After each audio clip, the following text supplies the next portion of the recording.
Paul, how you doing, brother? Hi, Chris. You all right, mate? Yes, I'm good. Last time we chatted about I'm just going to show a picture of your book, Return to Oh, Bomb thanks. Alley.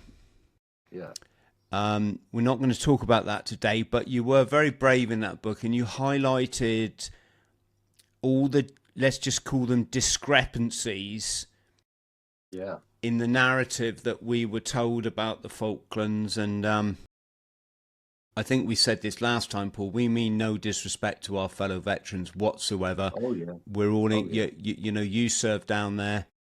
A lot of the yeah. guys If you I read know, my book, you'll see that I pay full respect to everybody who serves down. But it absolutely. was it was more focused on the politicians, our leaders. More focused on them.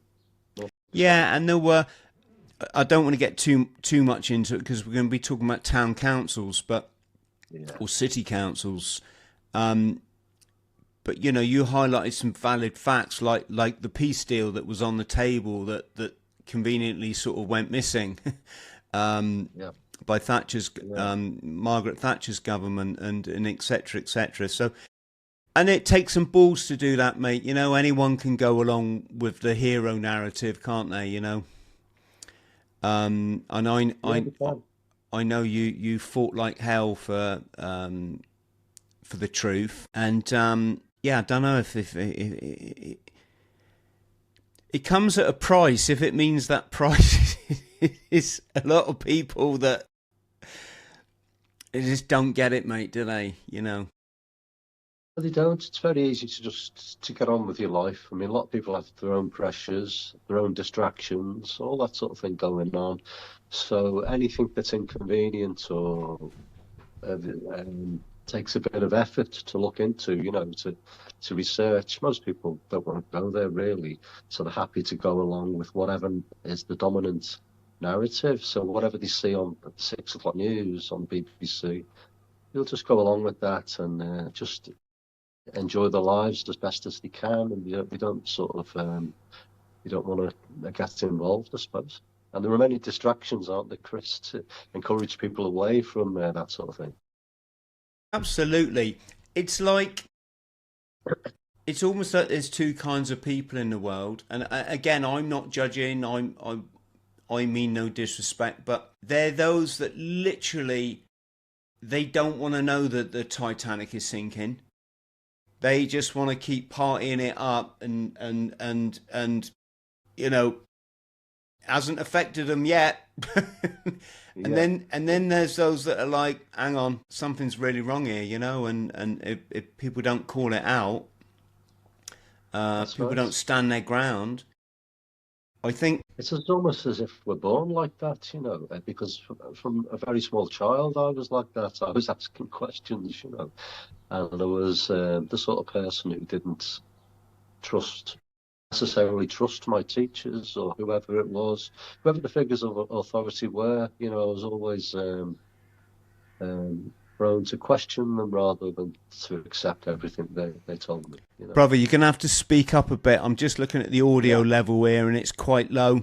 Okay, Chris. Yeah. Don't be afraid to shout. I mean, you're a I'm scouser, isn't that what you do? Shout a lot when not a you when you Scouser. when you're My not wife Nick. is a Scouser. I'm from Wirral, and that's different. I know a very dear person in my life that was born there. I always call her a scouser. Oh, right. Okay. I was What called Scouse when I was in the Navy, and I got fed up with correcting them in the end, so just what is it then? accepted Is it in the Wirral end. like the area and Wirral is part of Merseyside ever since sort of 1974. It used to be part of Cheshire, so it was sort of separate from Liverpool, which was part of Lancashire then. And then somebody decided that we'd have a county called Merseyside, and that sort of uh, included all the conurbations of the area. So we had the city of Liverpool, then we had the towns of Wallasey, Birkenhead, and that became Merseyside in the end. So that 1974, it all changed, and Scousers live in Liverpool, and that's that. You won't find a Scouser on the other side of the Mersey. You won't find one. So. Do you know what? I never use that term because I always feel like it's a bit derogatory, and I just know beautiful people from Liverpool, Yeah, and I don't yeah. want to insinuate that they're all nicking car stereos. Oh, I know what you mean. Yeah, well, it's been made like that, hasn't it, by the media really over the years. People have made it derogatory in a way to be a Scouser, but we're people like my wife are very proud of being Scousers, you know, yeah. And people are proud of being Geordies and Glaswegians or whatever, aren't they? Mate, you sent me a video, and I'm just going to highlight this just because I think it really outlines what we're saying, and it's hang on a sec, let me get my desktop up. It's this poor tree that's 200 years old, and they've cut it down because it would have interfered with the signal from a certain tower, can we say? And That's right. I can just imagine now all the people that would just go along with that shit. They wouldn't give up. They wouldn't care. They wouldn't get it. They wouldn't get that Yeah, that tree is way more important than some yeah, technology that ultimately is probably not in everyone's best interests. that's right. That tree was 130 something years old, when I was born. Yeah, you know what I mean? So that's how long that tree's been hanging around there. And then it takes, chainsaw. It's gone in a matter of minutes, isn't it? It's so sad that somebody has felt the need to just cut it down like that, almost without a thought. Although, although the thought behind it, I think, is probably a financial considerations, isn't it? Really, it's sad.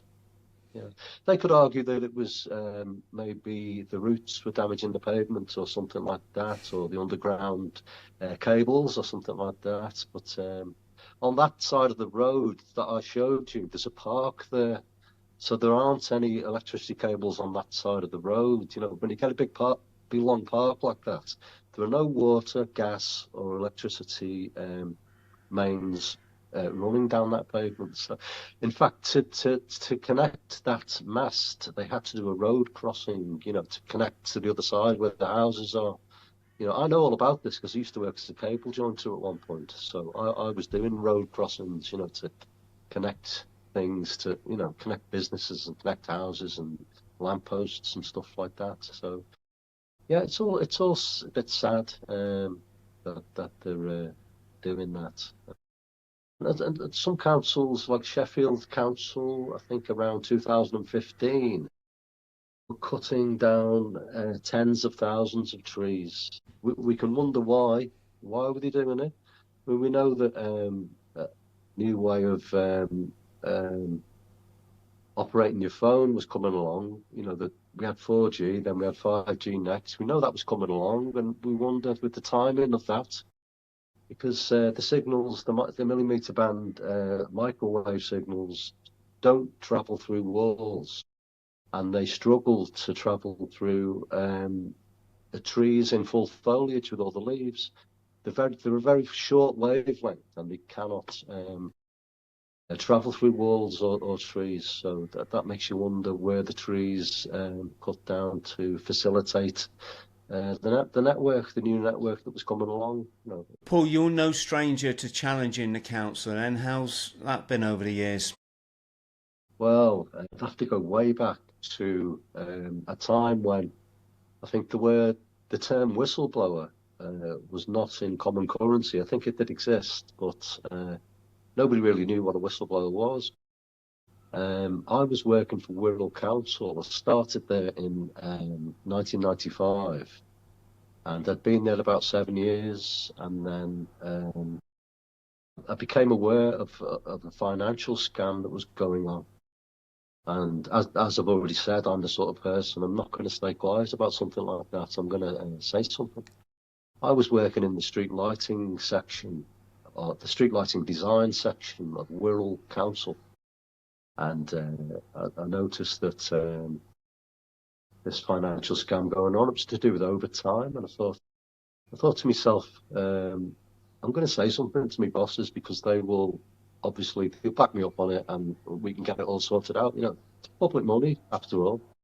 So, and what happens almost right from the start, all the documentation that was connected to this area started going missing.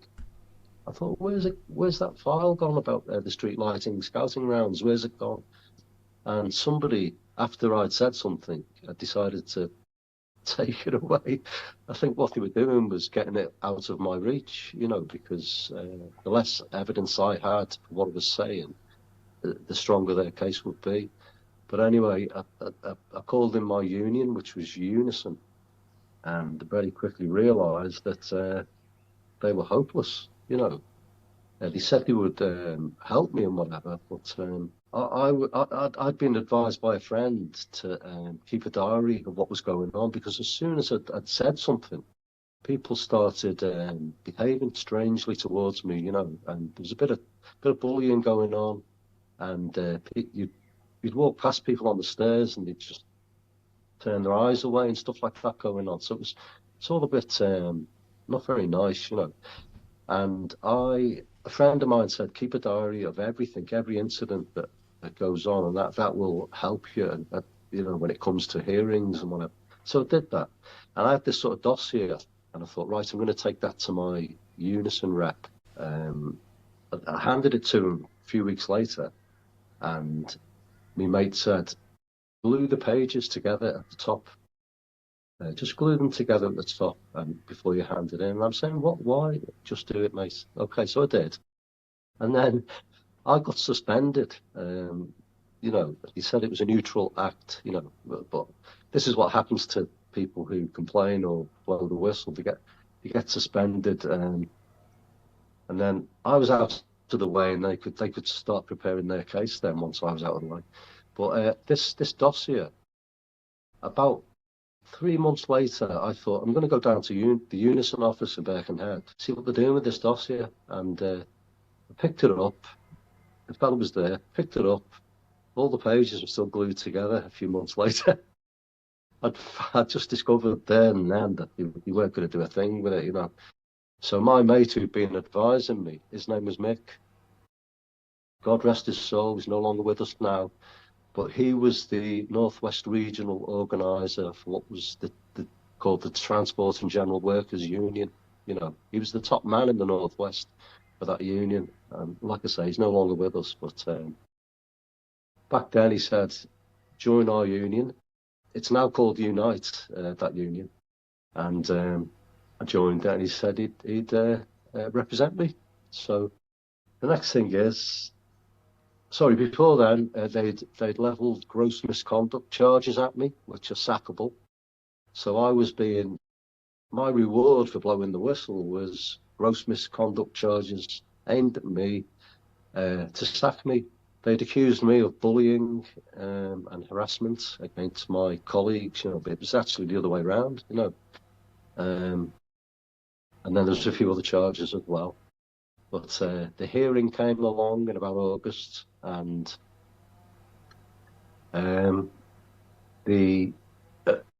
was a red hot day. I always remember it was a red hot day in August. Me and Mick went down to the office there, went in, and Mick, I won't tell you all the details, but Mick just wiped the floor with them. He just wiped the floor. He does this every day. And in the end, they had to redeploy me, to another job in the council. But because I was in the street lighting section, it's very specialised. And how do you redeploy somebody to the civils or to God knows where? They couldn't do that. And while I'd been suspended, I was looking for another job anywhere to get the hell out of there, And I got one for a firm called Atkins, which was a private firm. An engineering consultancy, so I got a job there, and it was better pay as well. So I just let them struggle for a couple of weeks and try and redeploy me, and then I just sent a letter of resignation to them. Dave Green was the name of the director who received that letter from me, and I also asked him for some back pay that they hadn't paid to me, so he wasn't very happy. But anyway, I left the council. I obviously couldn't go back because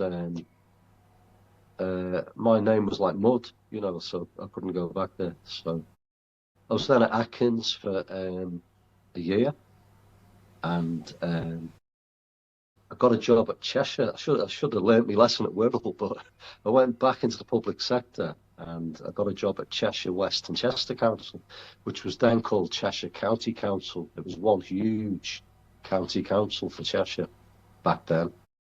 And I got a job there as a street lighting design engineer at Cheshire.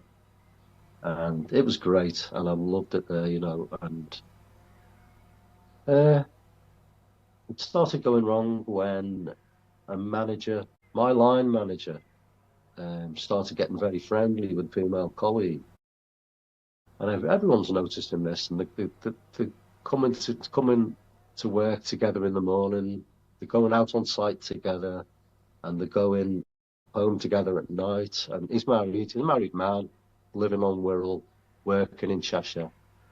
And I don't know if something was going on between them. Maybe it was, but that wasn't my beef, sort of thing, or anyone else's in the department. That wasn't their beef. What was happening was he was favouring her and protecting her, and her career is starting to go. Whoa, it's going up, and everyone else is struggling. You hear about these situations, and yeah, it's going on right in front of me, and I'm thinking, oh, should I say something? Oh, look what happened at Wirral. I'm thinking, Christ, gross misconduct charges when I spoke up there. And in the end, it got so bad. This girl's getting promoted to my level, and I'm thinking, Christ, she's going to be leaving us all behind. And in the end, I did speak up about it, and I've put a complaint in about it. There's favouritism going on. He's protecting her, and when opportunities to advance yourself are coming up, he's abusing his power, really, and she's getting every opportunity that's going. When people coming in, like salespeople are coming in to whatever it is, they're selling lanterns, lighting columns, whatever it is, she's making all those connections with those people, and it's all those areas that helps you to get on in your career. So I mean, I'm not saying I was a careerist type of person, but I was just being left. I was being left to sort of work on the computers and to do all the humdrum sort of work, So and so's everyone else as well. So I complained about it. And the same thing happened again. Gross misconduct charges, Chris. Where they came from. One director said to me, I was sending him too many emails, and he got upset about that. So in response, I got gross misconduct charges, sackable gross misconduct charges coming at me, and I knew how to fight after the first thing at Wirral. And straight away, I got the internal. I hope there's people watching this, because this is how you conduct yourself. You do it in a mature way, in a grown-up way. I asked for the internal policies and procedures of Cheshire West and Chester Council. Sorry, that was a cat running past me now. Cheshire West and Chester Council's policies and internal policies and procedures. I asked for them straight away, and I knew that if I looked at them, and if I saw managers not behaving by those policies and procedures, then I could highlight it, exactly. And I found that they were breaching every. Sorry about that. That's the cat. That was the cat. Sorry. I was highlight their policies and procedures were full of yellow highlights everywhere. That was where they were breaching them. So I kept that. And eventually, an external investigator come in, and he interviewed everybody in the department. Tell me, Chris, if I'm giving you too much detail here. No, mate. Keep talking. Okay. Yeah, he interviewed everybody in the department, and I had a union rep. He came in, and at one point he had to leave. I don't know if he was on holiday, but I took another union rep in who who knew what she was talking about because she'd done this sort of thing all of her life, and she came in and she was fantastic. And what I didn't tell them right from the beginning to the end was that union rep was my mother-in-law. I never told them that, but they knew her name and everything, but they didn't know the family connection, and she was wonderful. She's no longer with us as well. It's Mandy, my wife's mum, you know. But she was fantastic, and anyway, she was interviewed, and I about about 10 other people were interviewed, and I got copies of all the tapes, you know, which is how you do things, you know. Everyone gets a copy, well, I get a copy of all the tapes, so I knew what was being said, you know, and so I knew everything about this, and eventually we got to about September 2003, and I was called into the Cheshire West and Chester Council headquarters on the banks of the Dee. A lovely hot day again, you know, with my union rep, Brian, who was the Unite Northwest representative, the top man again, you know, I had the top man. But to be honest, I don't think I even needed the top man because I knew exactly what I was doing, you know. And the same thing happened again. The gross misconduct charges just started falling to pieces around them, you know. The female director, and I'm not mentioning any names, but she said, I think we'll park the charges that are left, and we'll reconvene in 2 weeks' time and pick them up again. Okay, how's that, Paul? I'm thinking, okay, yeah, fair enough. So off we go, and that was a Friday. So I've got the weekend to still think, shit, I'm going to get sacked here, you know, all this. And your phone goes on Monday morning, and it was Brian. And he said, are you sitting down, Paul? I said, yeah, I'm sitting down. What's up? He said, I've just had a visitor from Cheshire West Council, head of HR, and he came bearing gifts. And I said, what are you on about? And he said, they've released your pension. Oh, as soon as he said that, I thought, Jesus Christ, 32 years of pension from the day I joined the Royal Navy, you know, between age 18 and 50. Because one thing I didn't mention before, Chris, was that hearing I'd been to was on my 50th birthday, you know. And I'll tell you why it was on my 50th birthday. Because on that day, I became eligible for that pension. It's now 55. It's changed. It's 55 now, but back then in 2003, it was age 50. So they released my pension, all 32 years of it, and which I later discovered was £12,000 a year. You know, I'd been on about 30, so it was almost 3 times less. But I thought, that's good. That's a good result. And the solicitor who was dealing with my case said, very rarely seen that happen. You know, it doesn't happen. But you've done really well there, he said, getting that. And I thought, right, yeah, brilliant. But then the council said I had to sign a compromise agreement. And they're not called compromise agreements now. They changed the name a few years later to settlement agreement. And then they keep changing the name of these things because they're so, what's the word? Dubious, yeah. They're now called non-disclosure agreements, and we've all heard of them, haven't we? Because they're everywhere.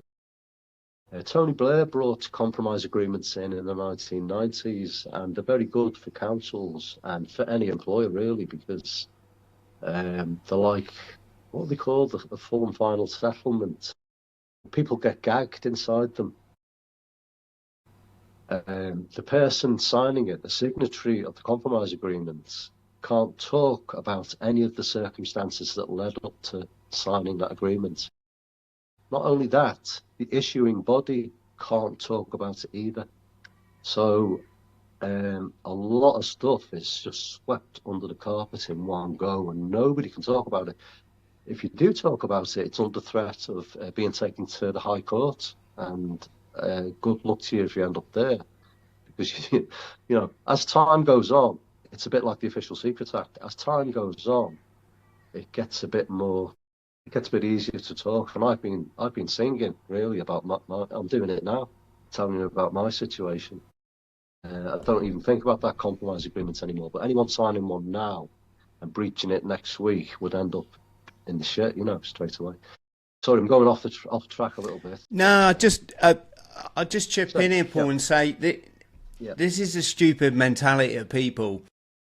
Is gross misconduct is like basically you have to rape someone in the workplace, or get yeah, caught selling crack, or be yeah, seriously defrauding the company. yeah. That's That's gross right. misconduct, right? That's right, Chris. And I've seen, for example, the police getting misconduct charges were a hell of a lot worse than what I did. You know Yeah. what I mean? And what happens is these numpties, bless them, in they see something that you've done that they don't like, so they try to like chuck the baby in the bathwater at you, and they hit you for the biggest one, and then of It's all about course, losing face. For people personally, they don't want to lose face. They feel important, and they don't want to see that challenged by an oik like me. And as far as the corporation or the council goes, they have a reputation to protect. It's sacrosanct to them, and somebody like me can be swept aside, or they think can be swept aside. because they hit you with the biggest one, it doesn't stand up because it's not gross. Disagreeing with people is not gross misconduct. It's just Exactly. disagreeing with people. One of the charges as time went on, one of the charges was a lack of trust. A gross misconduct charge. He was saying you haven't got trust in us anymore, so we cannot continue with this employment. And I said, well, that doesn't stand up because every time I've ever sent you an email or sent you some sort of piece of correspondence, I've always finished it with, I do believe that we can rebuild the situation and that we can reestablish trust. I always said that, and but still, they threw that charge at me and it collapsed because of that. Because I'd always said that trust can be rebuilt. It collapsed. And that's good advice for anyone watching this. Absolutely. Let's first off, let's just say thank you to Janie who put us in. Well, Janie's what got this conversation going, is what I'm trying to say.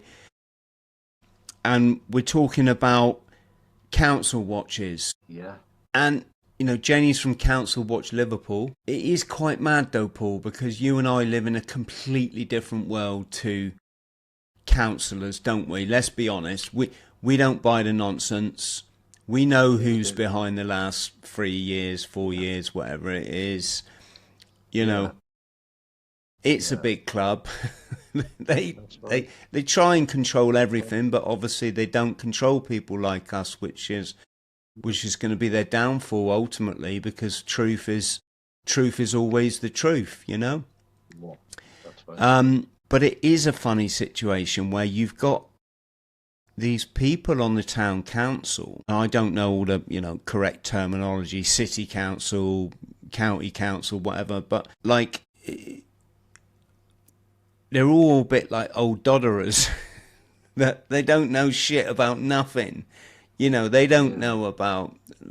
I'm stuck. What to give an example? But Well, they believe what they see on their TV, and it's all true. And oh my God, we're all going to die in our beds next week because of this, or oh, the yeah. Yeah. climate's doing this. We've got to, yeah, Yeah.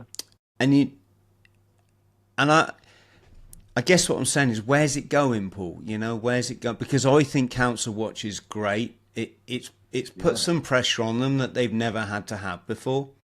It's put some Fantastic. what's that Yeah. word? Um, accountability. Yes. It's a fantastic word, that, Chris, because that's something I've never seen here on Wirral. Accountability. If it never arrives, then they will keep pushing the boundaries until it does arrive. I can't see it arriving, but they keep embroiling themselves in worse and worse situations. I'm talking about Wirral here, and I think I'm talking about Liverpool as well. Janie would be able to confirm that with Wirral. I get a sense of what goes on in Liverpool because I'm very close to it. But Wirral, I know exactly what's going on because I look at those characters. It's the older ones that have been there for sort of a couple of decades, you know. They're the ones to watch because they're the ones who are welcoming in the new councillors who are probably sort of bright-eyed and thinking, "Oh, I've probably got this idea that what they're going to do will be valuable." You know, a good on them for thinking that you can achieve something. But the younger ones tend to be a bit green around the gills, and they'll either leave very quickly when they realise what's going on, or if they are the wrong type of person, they will stay and they themselves will get embroiled in whatever it is that's going on, whether it's cover-ups, whether it's sort of ongoing sort of lies, whether it's cronyism, whether it's any of these sort of things that go on.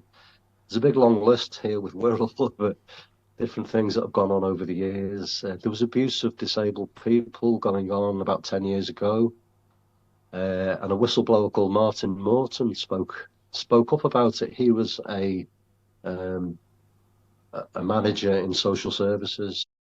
He discovered that a lot of learning disabled people were having their bank accounts raided by the council, and to the tune of £736,000 over 9 years. That's how bad it was. So an external investigator was called in. Martin was forced out of his job. He had to sign a compromise agreement, but he kept at it, and he complained to what was then the Audit Commission. That's gone now, but he complained to the Audit Commission, and they agreed with him, and they put pressure on the council and got them to call in an external investigator, which would never have happened without the Audit Commission doing that. The leader of the council at the time was called Steve Fowkes, and he's still there now.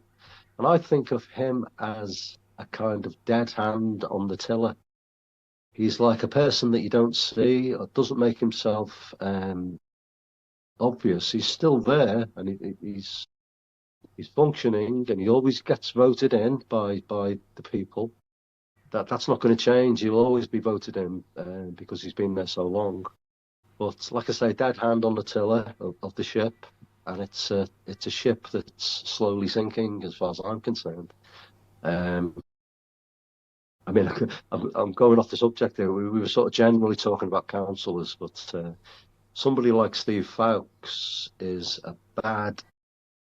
allegedly a bad person inside that council. And I get the sense that he guides what's going on at this council, which has an extremely toxic culture. And I've had a recent development which we could talk about if you want, Chris. It's to do with a planning committee that I wanted to address, but yesterday I discovered that I'm not going to be able to address that council at that committee.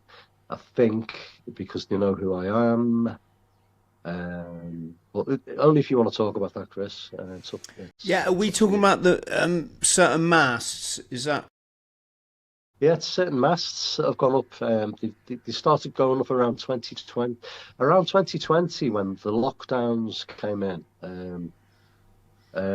Certain industries had the privilege to carry on operating, and one of those industries was the telecoms industry. So during the lockdowns, a hell of a lot of these masts went up, and a lot of them went up on Wirral. I think we've got about 100 applications. Some of them have been turned down, but a lot have gone in. And could, if you want, mention what I was going to talk about. Was it false planning permission? Was it not? It is. It is. I've got a friend, Jez. He's been looking at this area for years now, and he's got a couple of friends as well who've been looking at this. They've been raising petitions to do with these masts, and I saw a petition the other day that had 194 signatures, which is quite a lot, you know. But the council themselves ask for to be able to talk to the council. You need a petition. You need to present a petition that's got more than 25 signatures. So I had that. I had one with 194 signatures on it to do with a mast, and I was told by a sort of gatekeeper at the council that I'd be able to talk and to address a meeting on the 6th of June, just gone. That meeting didn't happen because they postponed it until July. And I'm thinking, they done that because of me. And then I don't think they did because they postponed about a dozen or more meetings. And they said that was because of the general election. And I think that is genuine. So this planning meeting isn't happening until the 18th of July now. So, but yesterday I found out that I wasn't going to be able to talk at this meeting. And I'm thinking it's probably because they know who I am, they know about my blog, and they're saying it must be relevant to something that's being discussed at the meeting. That's the reason that they're giving. But this person I've been talking to, this sort of gatekeeper, told me that I could talk. So there's a contradiction going on there. So we've got to put our heads together now and think, how are we going to do this? Are we going to just go into that meeting as members of the public? Because we're allowed to do that as members of the public, and then just hit them with it, or should we contact our councillors? Maybe my own councillor is the leader of the council, which is very fortunate for me. I've been thinking, should I start putting pressure on him now? Should I start? I could go and knock on his door, or I could go and ring him up and put it to him that we've sent a letter before claim detailing all of these masts that have got bogus safety certifications. 31 of them on Wirral. They haven't all gone through, but some of them are standing and some of them are transmitting, but we don't know what the power levels are to those transmissions, behind those transmissions, because they've got bogus safety certifications. And what happened there was my friend went on the planning website that covers all the applications and approvals and discovered that a company called 3UK Limited had signed off these bogus certificates. 3UK Limited does not exist. 3UK Limited was dissolved in the year 2015.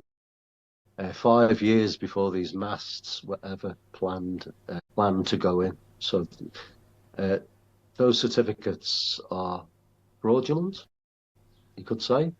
I want to get all this information to the council, but I'm being blocked. So they could be digging a hole for themselves by doing that, because they could be incriminating themselves at a future date. And if we do go into the meeting and they try and stop us from talking, I've discovered that inside their own code of conduct, which appears in the council's constitution, section 8.3 says, as a councillor, I will not intimidate any person who is involved in any investigation or proceedings, or I will not attempt to intimidate that person. Now, I and my friend Jez and a few other people are involved in investigation and in proceedings. So they would be breaching their own code of conduct if they try to throw us out.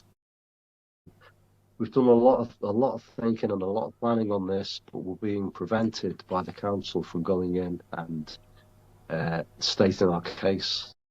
I think the next port of call is probably to phone up the leader of the council, Paul Stewart, and then take it through that route and see what he does.